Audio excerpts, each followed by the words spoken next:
Hello dears, എല്ലാവർക്കും എൻ്റെ പുതിയ വീഡിയോയിലേക്ക് സ്വാഗതം. ഇന്ന് നമുക്കൊരു യാത്ര പോയാലോ? ടിക്കറ്റൊക്കെ ഞാൻ എടുത്തിട്ടുണ്ട്, നിങ്ങൾ എൻ്റെ കൂടെ പോന്നാൽ മതി. ടിക്കറ്റിൽ ടൈം കണ്ടല്ലോ, 12:40 കയറിയിട്ട് 6:16 നമ്മൾ വിചാരിച്ച സ്ഥലത്തെത്തുന്നത്. യാത്ര കോഴിക്കോട് നിന്നാണ് സ്റ്റാർട്ട് ചെയ്തത്. ഓരോ ചായ കുടിച്ചിട്ടാവാം നമുക്ക് യാത്ര. അങ്ങനെ വണ്ടിയിൽ കയറി നമ്മളെ ഒരു ഉറക്കം പാസ്സാക്കി രാവിലെ എണീറ്റപ്പോൾ കണ്ട കാഴ്ചയാണിത്. നല്ല ഭംഗിയുണ്ടായിരുന്നു. നേരം വെളുത്ത് വരുമ്പോൾ ഈ പച്ചപ്പൊക്കെ കണ്ട് ആസ്വദിച്ച് നിൽക്കാൻ. അങ്ങനെ ആസ്വദിച്ച് നിന്ന് ഒരു 6:45 ആകുമ്പോൾ നമ്മൾ സ്റ്റേഷനെത്തി. സ്റ്റേഷൻ ഇറങ്ങി കുറച്ചങ്ങോട്ട് നടക്കാനുണ്ടായിരുന്നു. സ്റ്റേഷൻ എന്ന് പറഞ്ഞാൽ അധികം വലിയ സ്റ്റേഷനൊന്നുമല്ല കേട്ടോ, പക്ഷെ ഒരുപാട് പേര് ഇവിടെ ഇറങ്ങുന്നുണ്ട്. എല്ലാവരും ഒരു സ്ഥലത്തേക്ക് തന്നെയാണ്. ബോർഡ് കണ്ടപ്പോൾ മനസ്സിലായല്ലോ, മൂകാംബികയിലോട്ടാണ് യാത്ര. ബൈന്ദൂരാണ് നമ്മൾ ഇറങ്ങിയത്. ബൈന്ദൂർ ഇറങ്ങി ഓരോ ഓട്ടോ വിളിച്ച് ഒരു 600 രൂപേൻ്റെ ചാർജ് കൊടുത്ത് നമ്മൾ നേരെ മൂകാംബികയിലോട്ട് വിട്ടു.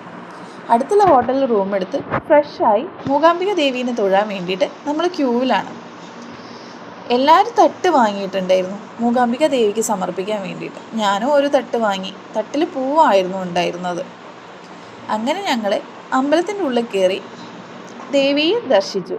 അതിനുശേഷം കുറച്ച് ഫോട്ടോസൊക്കെ എടുത്ത് ഇങ്ങനെ ഒരുപാട് നേരം ആ ഭാഗത്ത് തന്നെ ഞങ്ങൾ നിന്നു. മൂകാംബികയിലുള്ള ദർശനം കഴിഞ്ഞ് ഞങ്ങൾ നേരെ വിട്ടത് കുടജാദ്രിയിലോട്ടായിരുന്നു.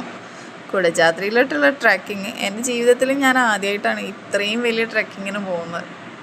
നന്നായിട്ട് പേടിച്ചിരുന്നു. ജീപ്പിലിരുന്ന് ഇളകി മറിഞ്ഞ് ഛർദ്ദിച്ച് ആകെ നാശമായി. എന്നാലും പകുതി സമാധാനത്തിന് ജീപ്പിലത്തെ ട്രക്കിങ് കഴിഞ്ഞു. പക്ഷെ പിന്നെ നോക്കിയപ്പോൾ ഭയങ്കര വലിയ കയറ്റാണ് കാണുന്നത്.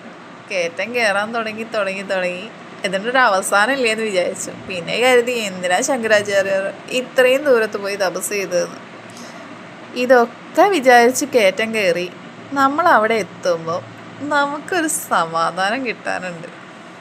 അപ്പോൾ ആലോചിച്ചപ്പോൾ എനിക്ക് മനസ്സിലായി എന്തിനാ ശങ്കരാചാര്യർ ഇവിടെ വന്ന് ധ്യാനിച്ചത്.